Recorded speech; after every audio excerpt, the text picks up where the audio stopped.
جوانی میں توبہ کی فضیلت۔ حدیث پاک میں ہے، جوانی میں توبہ کرنے والا اللہ عز و جل کا محبوب ہے۔ منقول ہے کہ ایک نوجوان جب توبہ کر کے اللہ عز و جل کی طرف رجوع کرتا ہے تو اس کے لیے زمین و آسمان کے درمیان 70 کنڈیلیں روشن کی جاتی ہیں اور ملائکہ صف بستہ ہو کر بلند آواز سے تسبیح اور تقدیس کرتے ہوئے اسے مبارکباد دیتے ہیں۔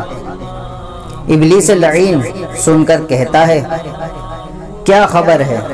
آسمان سے ایک منادی ندا دیتا ہے، ایک بندے نے اللہ عز و جل سے صلح کر لی ہے۔ تو ابلیس ملعون اس طرح پگھلتا ہے جس طرح نمک پانی میں پگھلتا ہے۔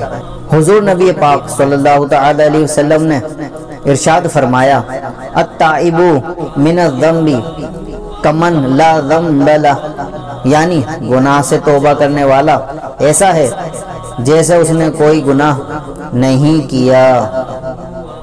سبحان اللہ، جب بندہ اپنی توبہ میں سچا ہوتا ہے تو اللہ عز و جل کرامن کاتبین یعنی اعمال لکھنے والے فرشتوں کو ان کے لکھے ہوئے اعمال بھلا دیتا ہے اور زمین کو حکم فرماتا ہے کہ میرے بندے کا گناہ چھپا دیں۔ اللہ عز و جل تمام مسلمانوں کو شیطان کے شر سے بچائے اور سب کو سچی توبہ کرنے کی توفیق عطا فرمائے، آمین بجاہ نبی الامین صلی اللہ تعالی علیہ وسلم۔ اگر آپ کو ہماری ویڈیو اچھی لگے تو لائک اور شیئر ضرور کریں، انشاءاللہ آپ کو بھی اس کا ثواب ملے گا۔ اگر آپ ہمارے چینل پر نئے ہیں تو سبسکرائب کرنا نہ بھولیں۔